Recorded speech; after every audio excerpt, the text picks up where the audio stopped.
la question de la place de l'économie sociale et solidaire dans ces mutations économiques, celles qui nous concernent au quotidien en tant qu'association de santé ou de prévention.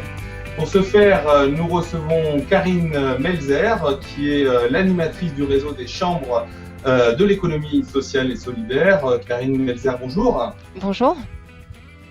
Alors, on a souhaité vous recevoir déjà pour un peu contextualiser, on nous en parle souvent, les médias en parlent, l'économie sociale et solidaire, quelle histoire, quel contexte, puis un peu la loi Hamon qui vient modifier sans doute la place de l'économie sociale et solidaire dans notre paysage en France. Est-ce que vous pourriez nous en parler ?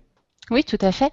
Donc l'économie sociale et solidaire, en fait, c'est un mouvement, c'est un regroupement de mouvements et d'entreprises qui s'est structuré en 3 grandes phases. Donc il y a eu une première période à la fin du 19e siècle, au moment de l'industrialisation et de la montée en puissance du capitalisme. Et là, c'est ce qu'on appelait l'économie sociale, avec les premières formes, donc les associations, les coopératives et les mutuelles. Il y a eu une deuxième grande période dans les années 70 avec l'apparition du chômage, avec la prise de conscience écologique, avec la décolonisation et une volonté d'autres rapports entre le Nord et le Sud, et avec une économie où il y avait toujours une volonté de développer des activités collectivement, mais pour répondre plutôt à un intérêt général qu'à des besoins individuels qu'on retrouvait en commun avec d'autres. Et puis une troisième période à partir des années 2000 avec ce qu'on appelle l'entrepreneuriat social, qui est plutôt là dans la finalité de son activité, d'avoir des finalités sociales et qui est moins sur une nouvelle forme d'organisation collective des activités économiques. Donc la loi Hamon, qui a été promulguée là le 31 juillet 2014 de cette année, après 2 ans de consultation avec les différents acteurs et les différents mouvements de l'économie sociale et solidaire, eh bien, elle définit ce périmètre et ce périmètre inclusif, incluant ces 3 grandes périodes et ces 3 grands types d'entreprises de l'économie sociale et solidaire. Cette loi, elle est importante parce que du coup, elle donne de la visibilité. Comme vous l'avez dit, aujourd'hui, dans les médias, on commence à en entendre beaucoup plus parler. Voilà, elle apporte des éléments qui vont conforter un certain nombre d'éléments pour le développement de l'économie sociale et solidaire. Mais il s'agit ensuite d'en faire une vraie politique de développement économique et de ne pas s'arrêter uniquement à ce qu'en dit la loi. Pour les principaux éléments, cette loi, au-delà du coup du périmètre et des entreprises qui entrent dans ce champ d'une autre économie, elle définit des concepts comme l'utilité sociale, comme l'innovation sociale. Elle transforme l'agrément des entreprises solidaires en agrément solidaire d'utilité sociale. Donc, c'est des éléments qui permettent de repérer aussi plus facilement les entreprises de notre secteur et ces autres modalités de faire du service et de produire des biens et des richesses. Merci à vous. Alors justement, vous avez abordé la question de l'entrepreneuriat social. Il n'est pas rare dans les débats que le monde associatif en général, fortement représenté dans notre secteur, questionne l'articulation possible dans l'avenir entre ces nouvelles formes d'activité. On voit bien une espèce de tendance lourde chez la génération Y, par exemple, dont on parle, à vouloir associer les valeurs, l'autonomie, la capacité d'entreprise et peut-être la génération préalable qui abondait plus vers le champ associatif est en train de restructurer son modèle économique, de penser aux frontières des valeurs et de l'activité professionnelle du quotidien. D'après vous, comment vont pouvoir, dans l'avenir, ou vont éventuellement, s'il y a des études, s'articuler les trois champs de pratique que seraient l'association, l'entrepreneuriat individuel et au collectif social et solidaire, et puis les formes économiques traditionnelles d'entreprise et autres. Vaste débat. Vaste débat, et effectivement c'est un débat qui vient percuter en ce moment tout l'écosystème de l'économie sociale. Comme je vous l'ai dit au départ, il y a quand même des fondements et des idéologies différentes, c'est-à-dire que l'économie sociale, elle est née de besoins individuels qu'on avait en commun avec d'autres personnes et on s'organisait ensemble pour y répondre. Dans l'entrepreneuriat social, on n'est pas là pour répondre à ces besoins, on est là pour répondre à un problème d'intérêt général et c'est pas la forme collective qui est importante, c'est plutôt l'utilité sociale. Donc ça vient effectivement percuter les organisations et notamment les organisations associatives qui ont généré leur plus-value, leur expertise et leurs compétences sur les métiers qu'elles ont développés du collectif et du fait que ça soit des entreprises collectif, qui soit pas, voilà, qui ait pas d'actionnaires extérieurs, etc.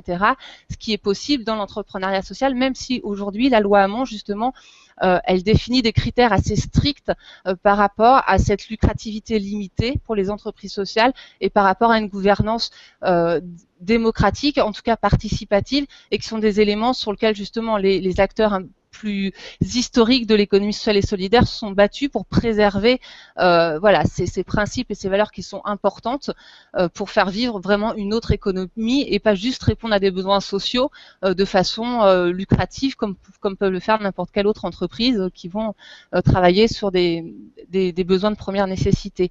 Alors après, il va falloir encore du temps, bien sûr, pour dépasser ça. Et puis dans les deux, on va dire, dans ces deux sphères-là, il y a des gens qui sont plus juste que boutistes que d'autres, qui sont plus dans la volonté de coopérer ou non. Et donc du coup, ça va se faire par expérience. Mais aujourd'hui, sur les territoires, on voit des coopérations entre des multitudes d'acteurs, justement, de statuts différents, d'histoires différentes, mais qui trouvent vraiment leur complémentarité.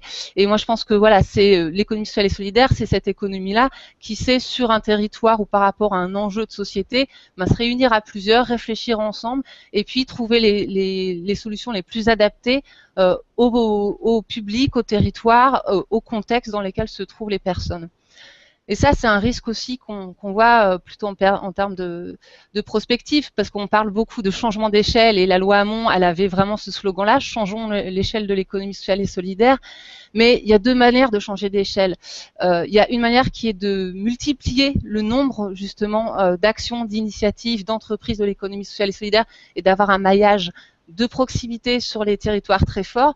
Et il y a une autre vision qui est de changer la taille des entreprises et des projets de l'économie sociale et solidaire, avec un risque justement de perte de cette proximité, de cet engagement citoyen dans ces entreprises-là, du recours au bénévolat, du lien au territoire, et avec des fois des gouvernances, certes qui vont être démocratiques, mais qui vont se retrouver à Paris ou à Lyon pour gérer finalement des structures qui vont être sur l'ensemble du territoire. Et il faut être vigilant à ça. Sur certains champs d'activité, il peut y avoir besoin d'avoir des grandes entreprises, mais sur les champs, et notamment les champs, les champs humains, de la santé, de l'action sociale, de la culture, etc., on a besoin, je pense, d'une proximité du citoyen et de la citoyenne.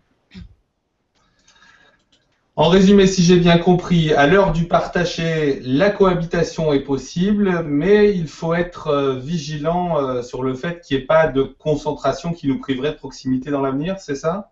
Exactement, qui priverait à la fois voilà, d'être présent partout, mais aussi d'associer les citoyens dans ces entreprises de l'économie sociale et solidaire, parce que c'est quand même la base, et que ça a été un vecteur d'éducation populaire très fort, de pouvoir dire à un ouvrier, tu es propriétaire de ton entreprise, tu as des décisions à prendre, et du coup, tu es obligé d'apprendre pour prendre les bonnes décisions, de dire à un usager d'une association, tu as ton mot à dire, et voilà ce qu'en disent aussi les autres acteurs, et du coup, on travaille ensemble un projet qui satisfait tout le monde.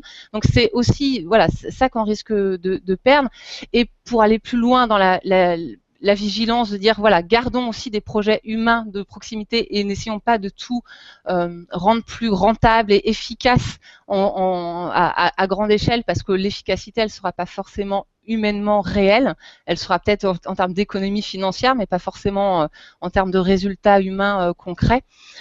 Et donc, en termes de vigilance, on le voit notamment au niveau en termes de financement des projets d'économie sociale et solidaire, où aujourd'hui, on voit des nouvelles formes de financement arriver, donc qui peuvent être utiles dans certains types de projets, mais qui peuvent aussi faire craindre des choses sur les questions plus sociales, et notamment ce qu'on appelle les Social Impact Bonds, qui permet à des fonds d'investissement de proposer un financement pour régler une problématique sociale, et qui, si elle atteint les résultats qu'elle a proposés à l'État ou à la collectivité, elle se fait rembourser de son investissement avec un intéressement.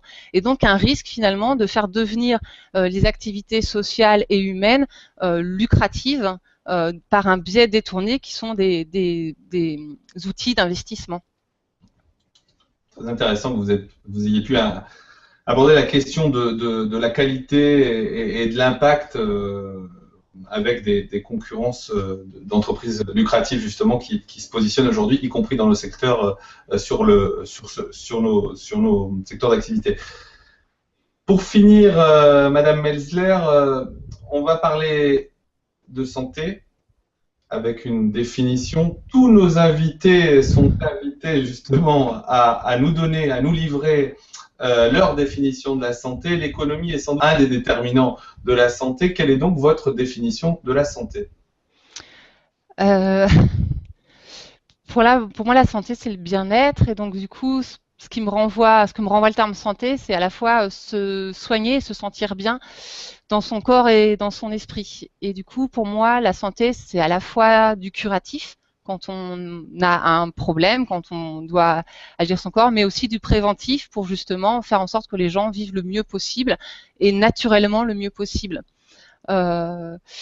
Voilà, et puis ça renvoie à ce que je disais tout à l'heure, pour moi c'est une activité profondément humaine et que la relation et que la qualité du rapport à l'autre doit être primordiale dans ces métiers-là et que malheureusement on voit que voilà, on est plus en recherche aujourd'hui de faire tourner les équipes au maximum et pas de rechercher la qualité de relation aux personnes, et tous les témoignages qu'on peut avoir de personnes qui ont besoin de traitement ou d'accompagnement dans leur santé en souffrent énormément, et ça c'est vraiment dommageable pour notre société, je pense, et qu'il y a beaucoup de choses à faire dessus.